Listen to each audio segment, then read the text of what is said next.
हम टॉपर काहे नहीं बने, हमारा नंबर पूरा काहे नहीं आया। अगर आपको टॉपर बनना है, लाखों की भीड़ में अपने आप को साबित करने के लिए ऐसा ऐसा दिन देखने को आपको मिलेगा जहां आपको लगेगा कि बच्चों हम रोज आए। हमारा कि स्टूडेंट की जिम्मेदारी क्या है, ध्यान दीजिएगा। स्टूडेंट की जिम्मेदारी, आप अगर कहेंगे कि सर हम दिशा में पढ़े, हम टॉपर काहे नहीं बने, हमारा नंबर पूरा काहे नहीं आया, इसके लिए बच्चों मैं आज डे 1 से कहना चाहता हूं, कोई भी मैं मीठी बातें नहीं करूंगा, कोई भी मैं आपको झूठी दिलासा नहीं दिलाऊंगा। मैं आपको डे 1 से कहूंगा मेहनत कीजिए, हम मेहनत कर रहे हैं, आप भी मेहनत कीजिए। हम टीचर खड़े होकर पढ़ा रहे हैं, आप चुपचाप बैठ के पढ़िए। आप जो बच्चे खासकर साइंस चुने हैं बच्चों, और आर्ट्स भी चुने हैं, सब विषय में संघर्ष है, लेकिन साइंस वालों का थोड़ा सा जिम्मेदारी और बढ़ जाता है। अगर आप साइंस विषय को चुने हैं, हम आपको बता देना चाहते हैं, तो ऐसा ऐसा दिन देखने को आपको मिलेगा जहां आपको लगेगा कि बच्चों हम रोज आए। मेहनत आपको करना पड़ेगा, मजाक नहीं है। हम ऐसे नहीं बोलेंगे बच्चों आ जाओ तुरंत हम लोग हो जाएंगे, नहीं नहीं नहीं नहीं, मेहनत करना पड़ेगा। अगर आप आर्ट्स विषय भी लिए हैं, अगर आपको टॉपर बनना है, तो उसके लिए आपको दिन रात, बच्चों देखते होंगे अधिकांश टॉपर को चश्मा लग जाता है, देखे हैं क्यों लग जाता है? पढ़ते पढ़ते चश्मा लग जाता है। तो अगर आप ये मार्ग ही ऐसा चुने हैं, संघर्ष का मार्ग चुने हैं, तो एक एक दिन बीच में ऐसा होगा जब आपको रोना आएगा बच्चों, भाई कितना संघर्ष है।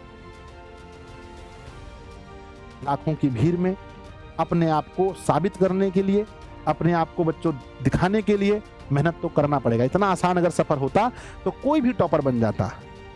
तो सबसे पहला रूल यही है, सबसे पहला रूल यही है कि डेली क्लास आपको करना है। सर लाइव की बात करें, अरे नहीं बच्चों, अगर लाइव नहीं देख पाए तो उसको रिकॉर्डेड देख करके कवर करना है, यानी बैकलॉग लगने नहीं देना है।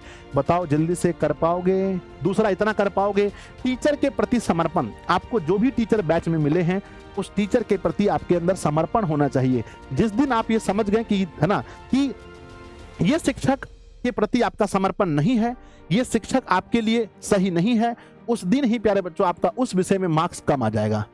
तो शिक्षक के प्रति समर्पण होना चाहिए।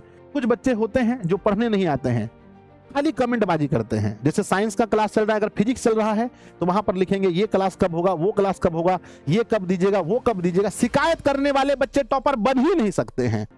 आपको जमाने से शिकायत नहीं करना है, आपको एक संस्था के रूप में आप भरोसा करके एडमिशन लिए हैं, हर चीज आपको मिलेगा। और बच्चों आपको बस शिक्षक के प्रति समर्पित होकर के, शिक्षक जो पढ़ा रहे हैं उस बात पर विश्वास करके आपको पढ़ना है। लास्ट में हजारों बच्चे कमेंट करके गए, संजय सर शुरू में लग नहीं रहा था कि तैयारी इतना अच्छा होगा। आप लोगों को क्या करना है पता है? आपको ना पिछला कुछ वीडियोस देखना चाहिए। जो एग्जाम टाइम में दिशा की कुछ क्लासेस हुई हैं, उसकी वीडियोस उसके कमेंट सेक्शन में जाकर देखना है। कितने बच्चों ने कमेंट्स पढ़े हैं बताओ? कितने बच्चों ने कमेंट्स पढ़े हैं? जो हमारा विदाई समारोह हुआ उसके कमेंट्स को कितने बच्चों ने पढ़ा है? हाथ उठाइए। नहीं पढ़ा है तो जरूर पढ़ लीजिएगा। और रिव्यू वाली वीडियोस जिसमें हमने कहा है बच्चों आज आपका पेपर कैसा रहा, उस वीडियो के कमेंट सेक्शन को पढ़ा है आपने? नहीं पढ़ा है तो जरूर पढ़ लीजिएगा। अपनी जिम्मेदारी रखिएगा कि जो लास्ट बच्चों विदाई समारोह हुआ है दिशा का, उसमें जाकर के कमेंट्स को पढ़ लीजिएगा। जो हम टीचर ने बच्चों से रिव्यू लिया है उसमें जाके कमेंट्स को पढ़ लीजिएगा। आपको समझ में सब कुछ आ जाएगा। कहते हैं अधिक से अधिक बच्चों सेल्फ स्टडी करनी है। सिर्फ क्लास करने से कोई बच्चा टॉपर नहीं होगा, याद रखिएगा। एनसीईआरटी बुक को पढ़ना बहुत जरूरी है, खुद से भी आपको बुक को पढ़ना है। शिक्षक के लेक्चर्स तो देखने ही हैं। ऑब्जेक्टिव क्वेश्चन जो अभी का हाल है बिहार बोर्ड का, वो कहीं से भी फ्रेम कर दिया जाता है, इसीलिए एनसीईआरटी बुक बहुत मेहनत करना पड़ेगा रे, है ना। एनसीईआरटी बुक खुद से पढ़ना है, हमेशा मोटिवेट रहना है, डेली आपको मोटिवेट रहना है, हमेशा मोटिवेट रहना है मेरे बच्चे। उसके बाद में राइटिंग स्किल पर शुरू से काम कीजिए। लास्ट में जाकर के नहीं कहिएगा संजय सर राइटिंग कैसे सुधारें, संजय सर ये कैसे करें, वो कैसे करें, है ना।